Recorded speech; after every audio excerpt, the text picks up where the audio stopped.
En Venezuela hace falta, en esta etapa de la construcción del nuevo Estado, una revolución profunda y acelerada del sistema de justicia nacional. Hace falta en nuestro país una revolución que estremezca, que sacude, que transforme todo el sistema de justicia del país en la unión perfecta del Estado venezolano, de sus poderes públicos, de sus órganos de poder público, de las instituciones de derechos humanos, de todas las ONG, de todos los movimientos sociales y sobre todo de los ciudadanos y las ciudadanas. La primera gran conclusión: en Venezuela hace falta una revolución profunda y acelerada del sistema de justicia. Y tenemos cómo hacerla. Sabemos cómo hacerla, queremos hacerla y la vamos a hacer. Primera conclusión. Diosdado Cabello Rondón ha presentado un documento bastante completo, aquí está. Notas de trabajo para la toma de decisiones en el marco del plan para hacer una revolución del sistema de justicia en Venezuela. Aquí está, mire el documento de Diosdado. Ya lo hemos estudiado, aquí me lo llevo para seguir estudiándolo. Primera decisión. Segunda decisión. Anuncio la creación de una comisión especial para la conducción de la revolución judicial en todo el sistema de justicia venezolana, presidida por el compañero Diosdado Cabello Rondón, como vicepresidenta la doctora Cilia Flores y como secretaria ejecutiva la doctora y magistrada Lourdes Suárez Anderson. Ellos tres serán el núcleo inicial de esta comisión que va a tomar las riendas de una revolución completa del sistema de justicia y que va a integrar todos los órganos, la Fiscalía, la Defensoría Pública, la Defensoría del Pueblo, bueno, todo lo... Ya en las próximas horas estaremos ya anunciando la conformación completa de esta comisión especial, una comisión que le tiene que rendir cuentas al Consejo de Estado, es una comisión de Estado. Segunda decisión. Tercera decisión. Se le ha fijado un plazo de 60 días a esta comisión especial para que solucione de manera profunda, de raíz, con justicia y sin impunidad, el hacinamiento en los centros de detención preventiva del país y regularice el paso a los centros penitenciarios del país de todo el personal que esté siendo juzgado debidamente por orden de la justicia, pues, de los juzgados a nivel nacional, de los jueces. Hay una regularización, 60 días le estamos dando, cayendo y corriendo. Por eso es que hablo de una revolución judicial profunda y acelerada, porque tenemos la experiencia, tenemos el conocimiento, tenemos la Constitución en la mano, las leyes, tenemos la disposición, el poder en las manos y podemos hacerlo, debemos hacerlo. Así que puede ser profunda, muy profunda va a ser y acelerada además. Y además tenemos el consenso. El Consejo de Estado ha llegado a un consenso para el impulso de esta gran tarea. En cuarto lugar, se le está entregando la potestad a esta comisión especial para la revolución judicial para presentar en el más breve lapso un plan especial para cambios estructurales en el sistema de justicia venezolano, a través de reformas de las leyes del país, a través de la creación de nuevas leyes, y para eso, bueno, es muy importante el papel de la nueva Asamblea Nacional. La nueva Asamblea Nacional tiene todo el poder en sus manos. Ya ha iniciado, ha aprobado ya la nueva Asamblea Nacional, tiene su portafolio de leyes a aprobar, el plan legislativo, como nos dice el doctor Jorge Rodríguez, tiene su portafolio, el plan legislativo tiene un conjunto de leyes que ya fueron discutidas entre enero y febrero para impulsar estos cambios necesarios del sistema de justicia del país. Así que le estamos dando una tarea como Consejo de Estado a esta Comisión Especial de la Revolución Judicial de presentar un plan integral para los cambios estructurales en todo el sistema de justicia nacional. Vamos a cambios estructurales profundos, con una idea muy clara: la justicia gratuita, directa, pública, equilibrada, ajustada a la Constitución, a las leyes, y que produzca el mayor nivel de seguridad jurídica, de seguridad social, de seguridad humana, de estabilidad y de paz para el país. De estabilidad y paz para el país. Muy importante, pues. Toda esta batalla, la revolución va demostrando la capacidad para autorrenovarse. La revolución bolivariana,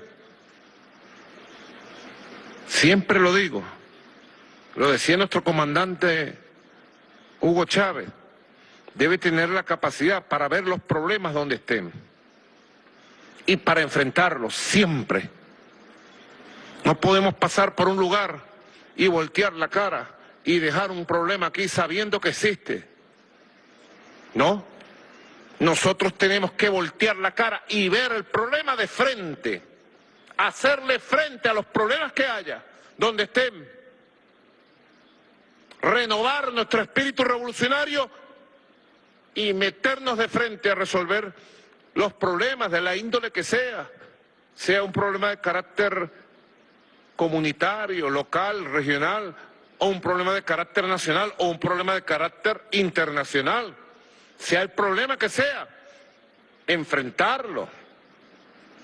Y en la capacidad de lucha por su solución, renovar los principios, renovar la visión, el cerebro, el pensamiento, renovar las políticas, cambiar todo lo que sea necesario cambiar.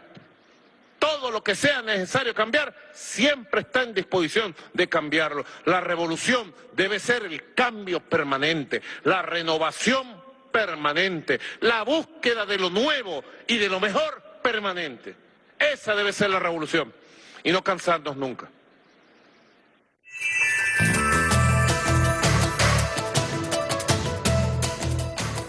Bienvenidos y bienvenidas a nuestro programa En la Balanza. Como hemos escuchado ayer, el presidente de la República, Nicolás Maduro Moros, a través de una reunión convocada del Consejo de Estado, toma unas decisiones para que se inicie o se conforme una comisión para la revolución judicial. Ciertamente, en todo Estado es importante retornar a los principios cada cierto tiempo, hacer revisiones estructurales cada cierto tiempo, hacer reformas legislativas cada cierto tiempo que permitan consolidar lo que está en el espíritu de la Constitución y evitar los vicios que van llegando producto del sistema capitalista imperante, que no estamos exentos de los vicios que allí se encuentran, como por ejemplo el vicio de negociar con la libertad o con los derechos de las personas, violentando lo que dice la Constitución en relación a la gratuidad de la justicia, al acceso de la justicia y criminalizando tristemente la pobreza. Nosotros heredamos desde muchos años, algunos vicios que fueron resueltos por la Constituyente del 99, por la Comisión de Reestructuración del Poder Judicial en el 99, pero siempre es saludable para el Estado venezolano, para la República y mucho más para la Revolución, que se haga este tipo de tarea profunda de revisar y garantizar desde las estructuras, de las instituciones, de cada uno de nosotros, que se resuelvan los problemas de los ciudadanos y de las ciudadanas, que no haya posibilidad de pasar de largo ante un problema local, nacional o internacional, como bien lo dijo el presidente Nicolás Maduro Moros, y nosotros, los abogados y abogadas de la República, de verdad agradecemos muchísimo esta iniciativa del Consejo de Estado, del presidente Nicolás Maduro, de llevar adelante un trabajo de profundización en la reestructuración del poder, del sistema de justicia y de todos los órganos vinculados para garantizar mayor paz, mayor seguridad jurídica y mayor seguridad social y mucha más humanidad, que sea humana la humanidad, decía Ali Primera. Para este programa, que vamos a hablar de otro tema, pero quería hacer este comentario sobre las declaraciones ayer del presidente Nicolás Maduro en el Consejo de Estado. Hoy vamos a tener otro tema que en el marco del Congreso Bicentenario de los Pueblos se está desarrollando. Nos va a acompañar el eurodiputado Manuel Pineda. Bienvenido, Manuel, a La Balanza, bienvenido a Venezuela, bienvenido al Congreso Bicentenario de los Pueblos en esta semana de celebración de la batalla de Carabobo a 200 años de la lucha. Un placer, como siempre, estar en Venezuela, donde me siento en casa. Creo que de algún modo es la casa o una de las casas de todos los revolucionarios y revolucionarias del mundo. Nos sentimos aquí que estamos participando modestamente en parte de la historia que está llevando a cabo el pueblo venezolano, y desde luego es un orgullo poder compartir con vosotros eso, y por supuesto un placer volver a verme contigo. Gracias, Manuel. Uno de los temas, digamos, que estábamos conversando, hemos conversado a tu llegada, es la necesidad que tenemos, primero, de defender la lucha de los pueblos ante la agresión permanente del imperialismo a través de las estructuras existentes en la comunidad internacional. Una de esas estructuras, obviamente, la Unión Europea, en la que tú además estás electo dentro de uno de sus órganos como diputado en el Europarlamento. Es un tema que tenemos que conversar aquí para que pues quienes nos están viendo conozcan qué está pasando en la Unión Europea en relación a los problemas de la lucha de los pueblos en Colombia, en Venezuela, en Palestina. Eso para entender hasta qué punto nosotros podemos seguir defendiéndonos en otros espacios. Bueno, desgraciadamente la Unión Europea renunció en sus principios y sigue renunciando a tener una política exterior propia. Tiene una política exterior subordinada a los dictados de Washington. Y eso nos lleva a ser intrascendentes, a aparecer en el ámbito internacional, en la escena internacional, en la escena geopolítica, como un peón del imperio. A pesar de esto, pues yo distinguiría como dos niveles, ¿no? Una cosa es la Unión Europea, donde quien marca la línea en política exterior es el vicepresidente y alto representante para acción exterior y seguridad y defensa, el señor Borrell, que en el ámbito latinoamericano pues tengo que reconocer que a veces tiene unas posiciones bastante aceptables, ¿no? Tengo, por ejemplo, en el tema de Cuba, pues en el último pleno del Parlamento, pues defendió a Cuba como un país soberano, un país que tiene capacidad para tomar sus propias decisiones, y reconocía, con que no tiene el modelo de democracia que comparte la Unión Europea, que es una democracia liberal y multipartidista, no es una dictadura. Bueno, digamos, no es que fueran una declaración revolucionaria, pero viendo cómo está el patio, pues no es lo peor. Pero sí tenemos luego otro nivel que creo que es bastante más preocupante, que es el del Parlamento Europeo. en el Parlamento Europeo, del que yo soy miembro, soy eurodiputado de Izquierda Unida, Unidas Podemos, y dentro del grupo parlamentario de la Izquierda Europea, pues tenemos 7 grupos, 2 de ellos son de extrema derecha, no tienen una mayoría numérica dentro del Parlamento Europeo, pero sí van ganando hegemonía política por la cobardía, por la complicidad, por los complejos de otros grupos, y llegan a sacar adelante resoluciones que son verdaderamente infames. O sea, poco antes de la pandemia, el Parlamento Europeo, a instancia de estos grupos de extrema derecha, aprobó una resolución en la que comparaba al nazismo con el comunismo y los ponía a los dos al mismo nivel y condenaba a los dos. O sea, condenaba a aquellos que llevaron a cabo un holocausto en Europa, un holocausto en el que, ya sabéis, se mataron. Bueno, todo el mundo conoce que se mataron a 6 millones de judíos, pero no solo a 6 millones de judíos, 25 millones de comunistas, a gitanos, a árabes, a homosexuales, a cualquier persona que tuviera algún tipo de discapacidad. O sea, eso fue una barbaridad, pues los ponía en el mismo nivel que aquellos que lucharon y que consiguieron liberar a Europa de esa lacra, ¿no? Que a pesar de que Hollywood pues le dé un papel predominante a Estados Unidos en aquello, realmente fue el Ejército Rojo de la Unión Soviética quien consiguió acabar con el nazismo y quien tomó Berlín y quien consiguió que Adolf Hitler pues terminara suicidándose antes de caer en sus manos.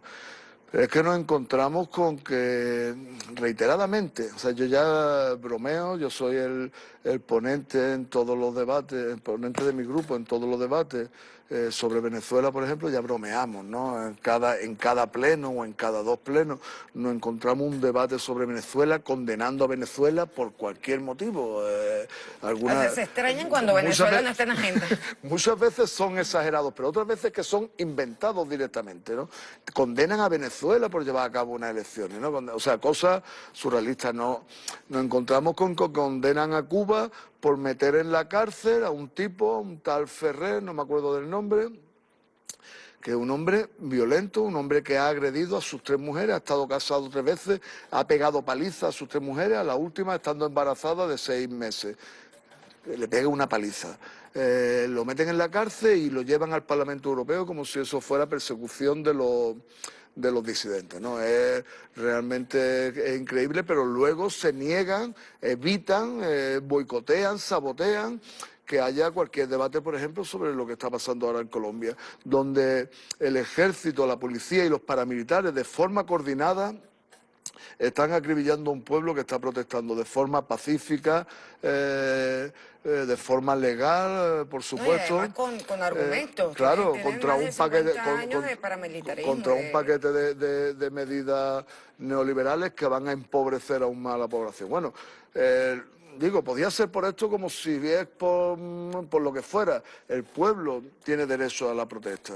Tiene derecho a la protesta. Cuando se convoca el paro nacional que comenzó el 28 de abril, el narcoparaco expresidente Uribe hace un llamamiento en redes sociales a que ejército y policía, claro, no dijo expresamente a los paramilitares, porque ya es muy exagerado que haga el llamamiento a los paramilitares, pero se entiende. se entendía, hacía un llamamiento a que ejército y policía reprimieran a plomo a los manifestantes. Obviamente el subpresidente Duque implementa ese mandato de su jefe, del capo, y ahí están, asesinatos masivos incontables. Es imposible saber cuántas personas, cuántos jóvenes, porque principalmente son jóvenes los que han sido asesinados por policía, por ejército y paramilitares, ni cuántos son los desaparecidos, son centenares de desaparecidos que van apareciendo decapitados, van apareciendo sus trozos de cuerpo en los ríos. Que es una práctica paramilitar colombiana. Claro. Mujeres violadas en dependencias policiales, una cantidad innumerable de personas que han perdido los ojos. desalojos, miles de arrestados, miles de heridos. Bueno, pues no somos capaces, no digo ya de que el Parlamento Europeo condene eso, sino de que ni siquiera se pueda debatir en el Pleno del Parlamento Europeo. Hemos tenido una agresión de Israel contra Palestina. Bueno, tenemos una agresión permanente desde hace 73 años de Israel contra Palestina, pero se le van desalojando a las familias palestinas de sus viviendas para entregárselas a los colonos ilegales, violentos. Se le impide rezar en la mezquita de Al-Aqsa, el tercer lugar sagrado, el tercer lugar. Perdona, Manu, yo quisiera dedicar nos tenemos que ir a un corte, un bloque al tema particularmente de la situación de la Unión Europea respecto a las agresiones y al genocidio de Israel contra el pueblo palestino. O sea, antes de irnos al corte, yo quisiera preguntarte, como para dejarlo claro, ¿tú te imaginas que eso que hizo ayer el presidente Nicolás Maduro en Consejo de Estado, bueno, cada cierto tiempo hay que mover las estructuras para rescatar los principios fundamentales, la ética, beneficiar al pueblo, eso se hiciera en la Unión Europea? ¿Tú crees que la Unión Europea tiene capacidad de llegar a esos niveles de democracia? No, yo lo que os puedo decir es que os envidio que tengáis un presidente tan comprometido con su pueblo, una persona insobornable, que no se duerme, que no es autocomplaciente, que no dice aquí todo está bien porque yo soy presidente, que detecta los fallos. Porque es verdad lo que tú decías en la presentación, soy un sistema heredero del capitalismo y heredáis también los vicios del capitalismo. Él detecta que hay mala praxis en el ámbito judicial y lo denuncia públicamente y toma medidas para abordarlo. Yo lo he visto a Nicolás Maduro en Miraflores directamente, en un acto público, de denunciar la corrupción en PDVSA. Al presidente denunciando la corrupción en una empresa pública y hace una denuncia pública y toma medidas contra eso. O sea, en la Unión Europea sería imposible. En la Unión Europea lo que hacen es procesar a aquel ciudadano que denuncia esas prácticas. Olvídate de que eso lo haga el presidente de la Comisión Europea o ningún portavoz de la Unión Europea. Pero no solo eso, sino que a cualquiera que haga eso corre el riesgo de que sea procesado y sea metido en la ¿Sabes cárcel. también por qué, Manu? Antes de irnos al corte, nosotros tenemos una identidad bolivariana que llevamos muy marcada en nuestra historia, y aunque la derecha históricamente ha querido borrar el pensamiento de Bolívar, nosotros, además con el trabajo del comandante Hugo Chávez, reivindicamos el pensamiento militar y político de Bolívar, que además era un visionario. Y una digamos que las preocupaciones de Bolívar era garantizar la justicia, porque es desde la justicia que logras corregir los vicios que puedan dañar la libertad y la paz. O sea, es la justicia el eje fundamental de un Estado, de una república y de una revolución. Si no es así, no es justicia. Puede ser ley, ¿no? Exacto. Puede ser ley, pero la ley en determinados ámbitos permitía la esclavitud. La ley en determinados ámbitos permite la tortura. La ley no necesariamente es justa. La justicia tiene que ser justa. Entonces, tiene que ser así necesariamente. Eso, como lo planteaba Bolívar y como vosotros lo ejercéis, pues desde luego creo que es el camino a seguir y desde luego os felicito por ello. Ojalá, no vamos al corte, pero ojalá muchos otros países tengan la conciencia de ir estremeciendo sus estructuras para avanzar hacia una situación de seguridad social, de seguridad familiar, de paz y por supuesto de justicia para los pueblos. Seguimos con la balanza en el próximo segmento.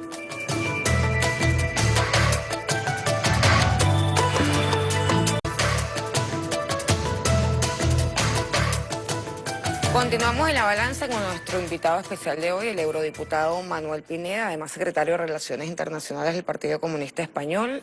Nuevamente, bienvenido a la balanza para los que se conectan en este momento. Estábamos conversando sobre la situación de la Unión Europea respecto a la lucha de los pueblos en diferentes partes del mundo y a la relación particularmente con Venezuela.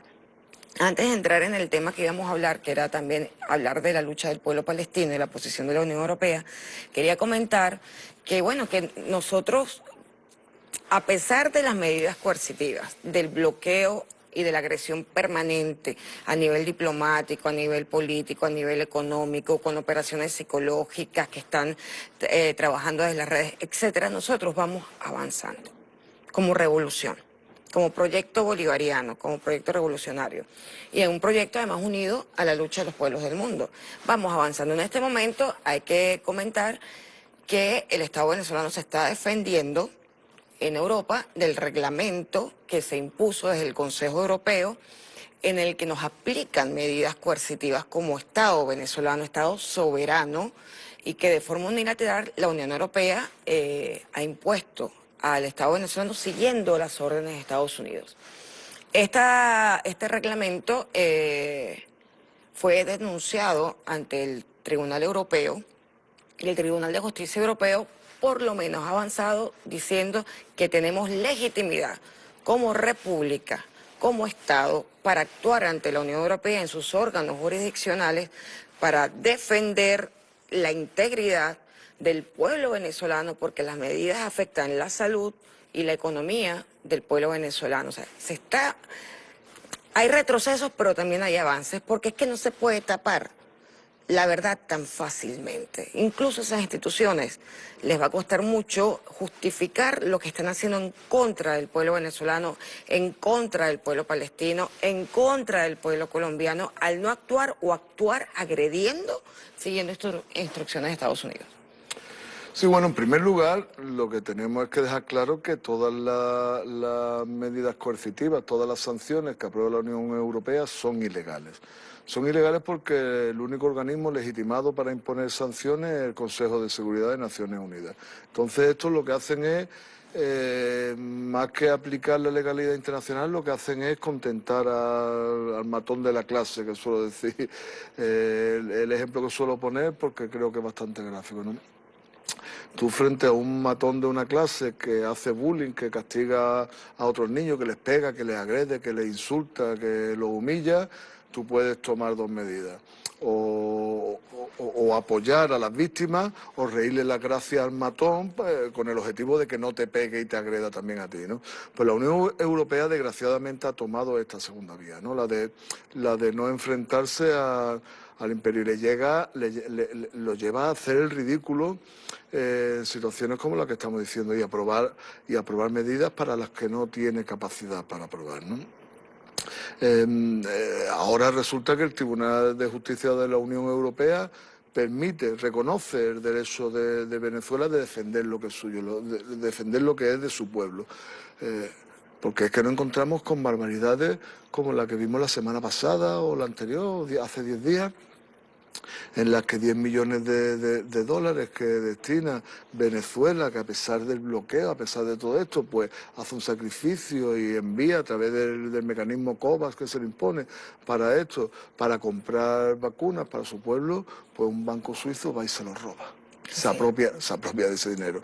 Y nos encontramos con que un banco portugués hace lo mismo y un banco británico hace lo mismo.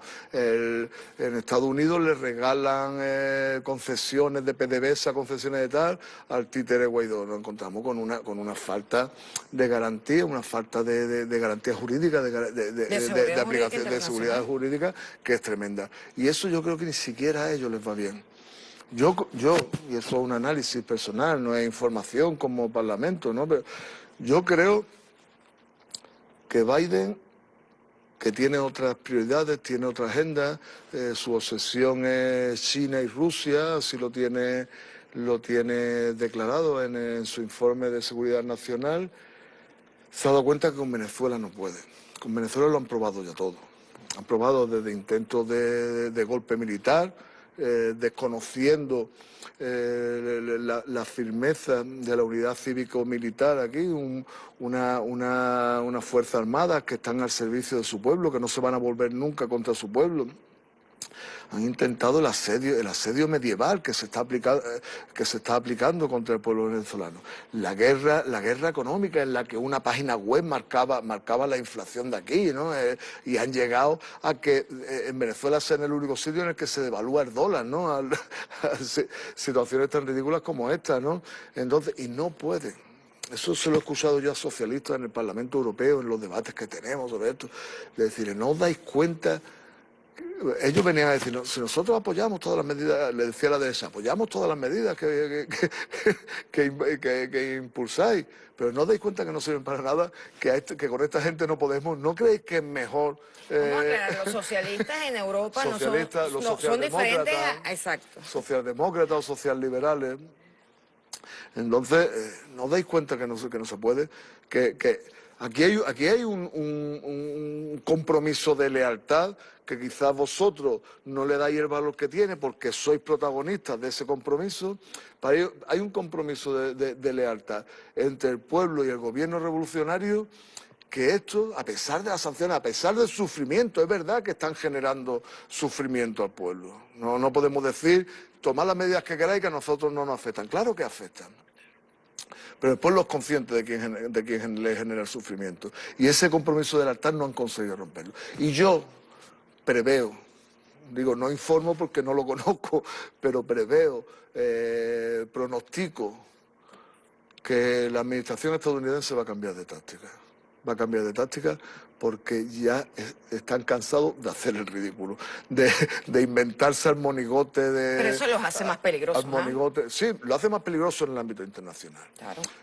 Yo le temo mucho a esta nueva administración porque después de un personaje como Trump, cualquiera aparece aquí como una Dalí de la democracia. Al lado de Trump, pues Biden parece la reencarnación del Che Guevara. O sea, hay quien se puede despistar y nos puede hacer más daño. Nos puede hacer más daño de un modo más fino. Biden ha hecho una visita a Bruselas, a Europa, con dos fines. En el ámbito de la OTAN, restituir, refortalecer la OTAN, porque Trump, con su locura, la había debilitado, ¿no?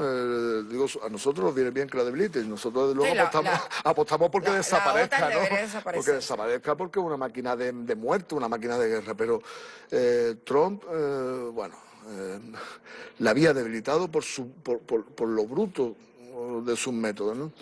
Y yo creo que la va a fortalecer. Eso, desde luego, no es bueno para los pueblos del mundo, que aspiramos a un mundo multilateral, que viva en paz, respeto a los derechos humanos, la soberanía de los pueblos. Entonces, ha ido con la intención de que los países miembros de la OTAN incrementen su presupuesto militar, de que haya más dinero para muerte, ¿no? Y luego, en el ámbito político, sus reuniones con la Unión Europea han sido para cohesionar a los Estados miembros de la Unión Europea. Yo diría, más que cohesionar, coaccionar a los Estados miembros de la Unión Europea en su nueva política o en su política de nueva guerra fría contra sus dos obsesiones, que son China y Rusia, ¿no? Entonces, eso, que es peligrosísimo, de algún modo, a Venezuela en concreto, estamos hablando de Venezuela, hace que Biden considera mismo Venezuela un problema que tiene que resolver para que no le moleste, ¿no? Y yo creo que podemos encontrarnos en los próximos meses con movimientos que pueden dar sus frutos. Yo no me atrevo tampoco a hacer, yo no tengo una bola de cristal para saber a dónde va a llegar esto, pero sí creo que para Estados Unidos, para el imperio, es imposible mantener esta situación y nos vamos a encontrar con movimientos que lo modifiquen, ¿eh? Por lo menos eso creo y espero. Nosotros estamos alertas de lo que ocurre porque yo no creo que sea para bien, porque del enemigo ni tantito así. Es un enemigo muy poderoso, son 200 años además de enemistad manifiesta con el pensamiento de Bolívar y pues no va a ceder tan fácilmente. Ojalá el mundo cediera para tener un mundo mucho más justo, pero lo veo complicado. Sin embargo, aquí estamos alertas, Manu. Sí, estamos muy alertas. Ellos van a intentar que cualquier pueblo que cuestione la hegemonía del imperio tenga que hincar la rodilla. En el caso de Venezuela está clarísimo, porque estáis siendo laboratorio de pruebas de todas las formas de guerra sucia. Así es. Tenemos el caso de Cuba, que lleva más de 60 años sufriendo un bloqueo criminal, ilegal, y ahí siguen aguantando. Y nos encontramos con que ahora, a pesar de todo, pues resulta que en Argentina cae el títere del imperio y eligen a Alberto y a Cristina para que dirijan el futuro. Nos encontramos con Bolivia, donde de un modo extraordinario, sin que yo conozca precedentes comparables a esto, después de un golpe militar cruento con una cantidad tremenda de víctimas, de asesinados por el ejército y la policía, en 11 meses le dan la vuelta a esto. Y el pueblo recupera la rienda de su futuro y consiguen que el MAS, en este caso los candidatos que eran Luso y David, pues tengan una victoria en primera vuelta con el 55% de los votos, que ni todo el fraude del mundo consiguió dar la vuelta. Nos encontramos con la sorpresa de Perú, que siempre es una sorpresa. Que hay que observar, hay que observar. Hay que observar, o sea, pero digo, de entrada tenemos que celebrar que haya perdido Keiko, que era la candidata reaccionaria, la candidata la candidata de las mafias en claro, Perú. Claro, entonces el presidente electo Castillo, pues una sorpresa, no conocemos, pero bueno, desde luego es ilusionante, ¿no? Pero es que tenemos aquí a la vuelta de la esquina elecciones en Colombia donde todo apunta que Petro ganará, salvo que lo maten cualquier día, porque eso suele pasar también, ¿no? En un país dominado por los narcos y los paramilitares, pues esas cosas pasan, ¿no?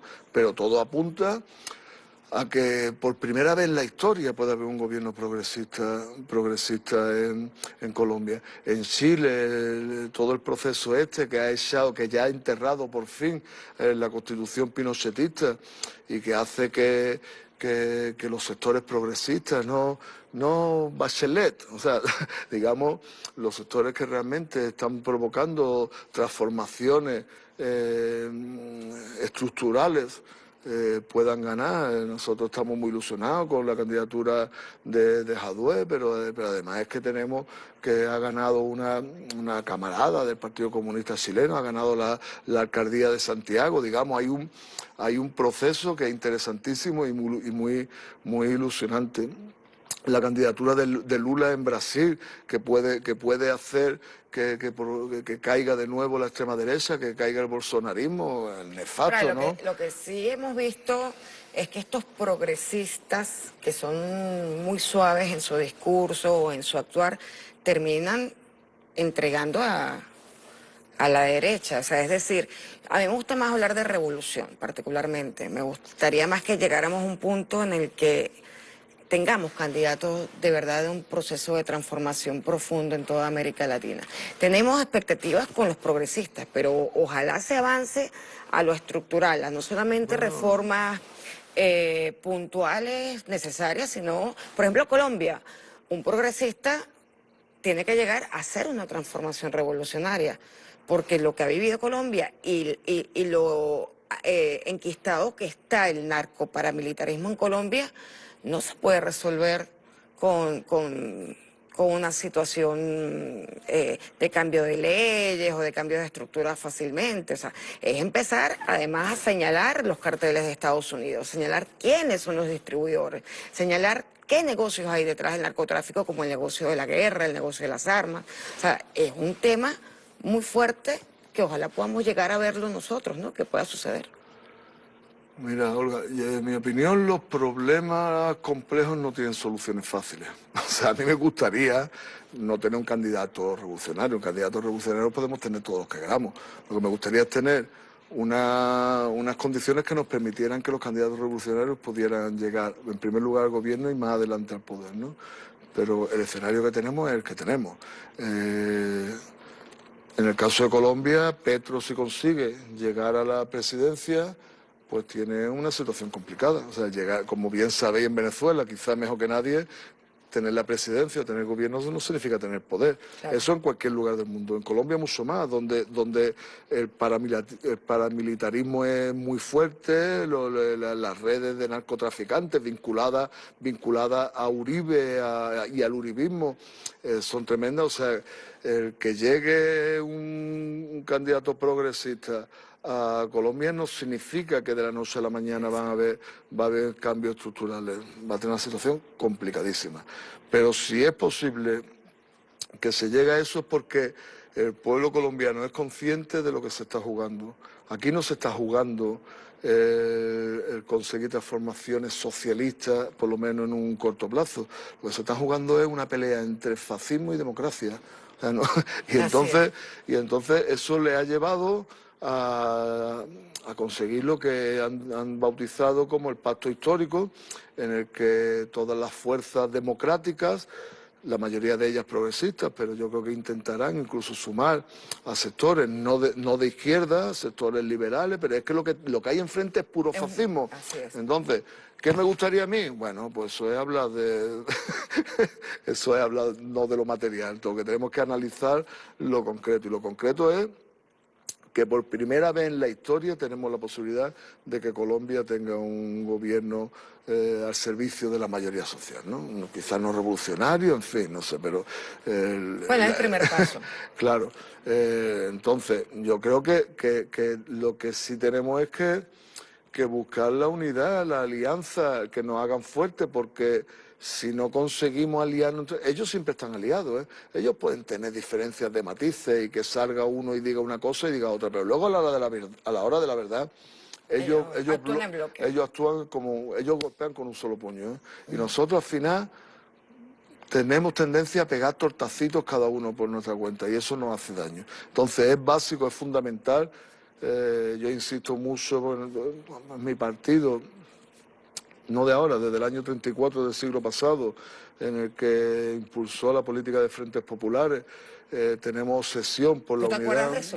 Estabas en No, esa... era jovencito, pero tenemos obsesión por la unidad, por la alianza, y eso nos lleva a estar constantemente apoyando, cuando no impulsando, espacios de encuentro, y felicitando a los que impulsáis vosotros. Por ejemplo, lo que me ha traído ahora mismo aquí, ¿no? El Congreso Bicentenario de los Pueblos del Mundo. Entonces yo creo que tenemos que crear esos espacios en el que pongamos más el foco y el acento en la gran cantidad de coincidencias que tenemos, más que en las diferencias. Siempre vamos a tener diferencias, Claro. pero siempre que llegamos a alianzas con alguien es con quien tenemos diferencias. Yo no tengo que llegar a alianzas con los camaradas de mi partido, ya estamos en el mismo partido, no tengo que aliarme con ellos. Yo me tengo que aliar con aquellos con los que tengo algunas diferencias, pero que las coincidencias son mucho más importantes, y en este caso creo que nos va la vida en ello, porque lo que nos estamos jugando, vosotros estáis luchando por el socialismo, porque se arraigue, porque se profundice el socialismo, pero eso no es lo posible en estos momentos en la mayoría del mundo. Ahora mismo el debate está entre el fascismo, pero es que muchas veces frivolizamos con los términos, ¿no? Y llamamos fascismo casi a cualquier cosa, y luego pues eso hace que pierdan valor. No, pero es que ahora mismo sí podemos hablar claramente de que el fascismo, quizás no clásico, un neofascismo o un filofascismo, se está comiendo a Europa. Se está comiendo a Europa. Aquí está en retroceso porque van avanzando las fuerzas progresistas. Y obviamente no una visión homogénea de las fuerzas progresistas. No es lo mismo Petro que Maduro, y no es lo mismo Maduro que Evo, y no es lo mismo Evo que Castillo, por supuesto, pero desde luego todo esto nos permite encontrar espacios de colaboración, de cooperación, en los que los pueblos se sientan beneficiados y puedan hacerse fuertes frente a las dentelladas del imperio y de sus lacayos. Manuel, ayer yo estaba escuchando tu ponencia en el Congreso Bicentenario de los Pueblos, muy buena. Y creo que es necesario que nos compartas, porque además digamos que los que quisieron participar se unieron por Zoom a la conferencia magistral que tú compartiste con Sacha Llorenti y con la doctora Tibisay Lucena. Tú hablabas, además de una forma muy jocosa, de lo que significaba la democracia para Venezuela, lo que significa la democracia para Europa, ¿no? Entonces, yo me tengo que ir a un corte ahorita, pero yo quisiera que los minutos que siguen desarrolláramos el tema y, por supuesto, por tu experiencia digamos, en la Franja de Gaza, nos contaran un poco también cómo está la situación en este momento en la Franja de Gaza y qué se está haciendo en la Unión Europea para castigar al régimen de ocupación israelí. Nos vamos a corte y seguimos con el eurodiputado Manuel Pineda.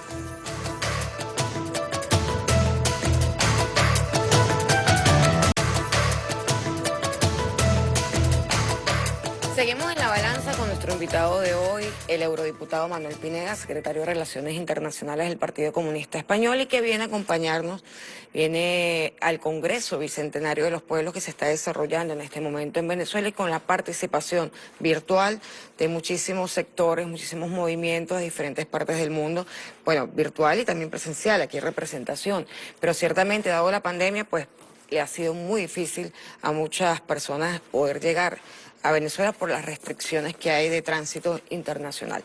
Manuel, nos quedan dos temas pendientes para desarrollar en pocos minutos. Uno de los temas es la situación de la Franja de Gaza en relación a los últimos ataques y la posición de la Unión Europea de no cuestionar, castigar o establecer, porque eso es algún tipo de medida que haga sentir el peso de la comunidad internacional al régimen de ocupación sionista en Jerusalén, en Palestina. Ese es uno de los temas que quisiera que nos desarrollaras por tu experiencia personal vivida.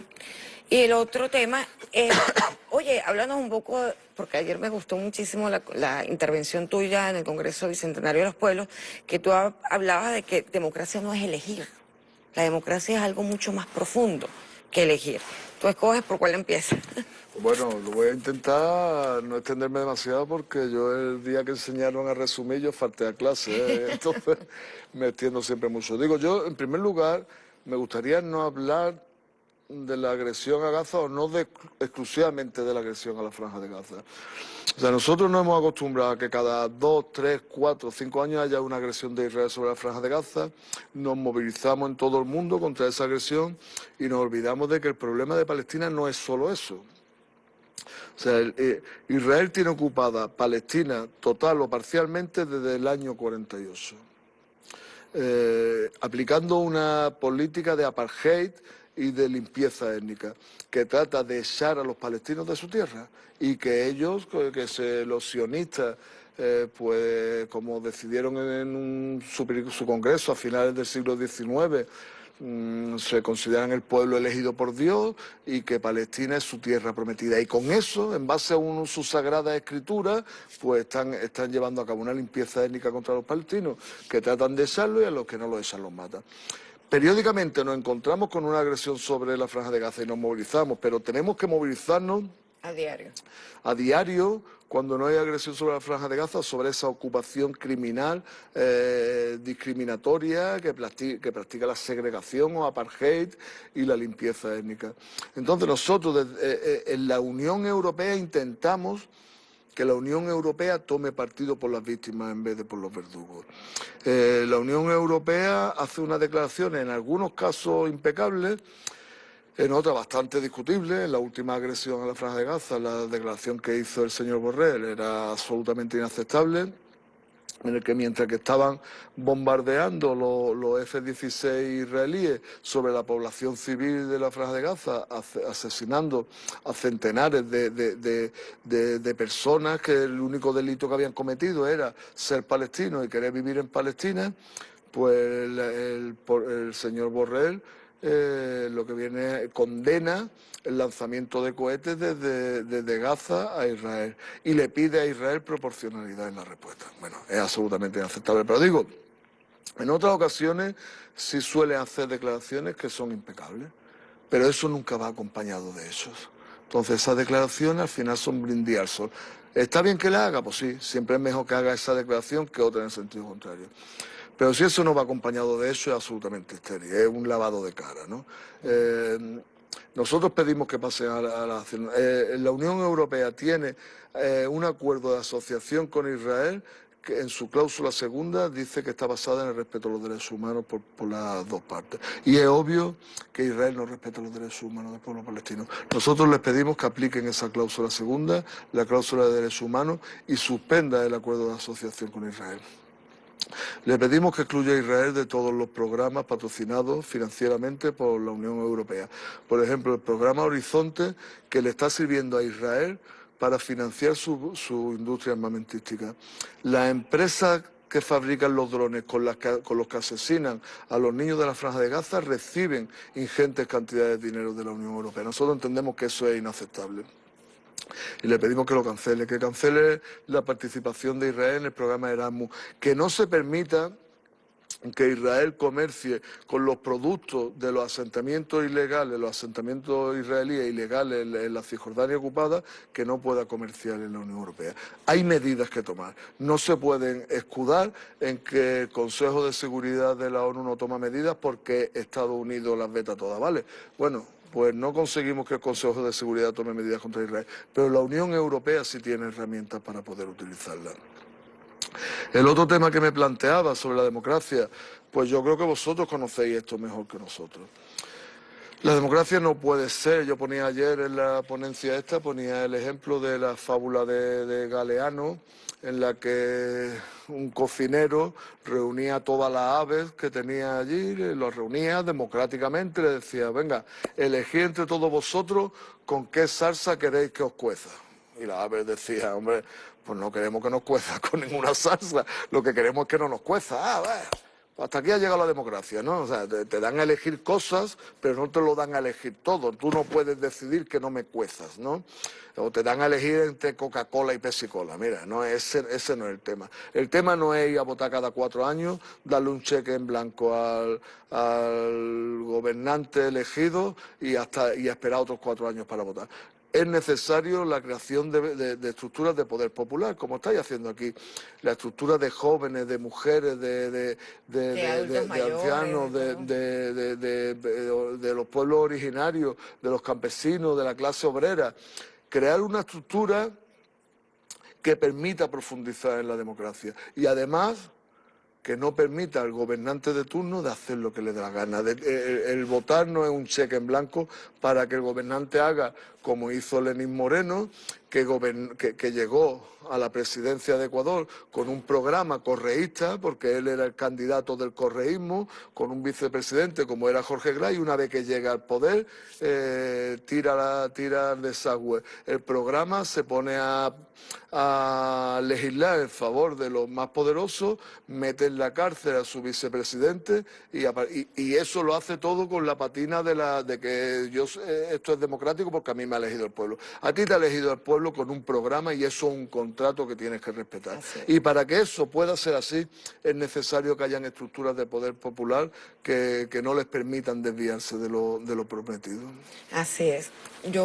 Bueno, ya tenemos que irnos del programa, se nos terminó el tiempo. Gracias, Manuel Pineda.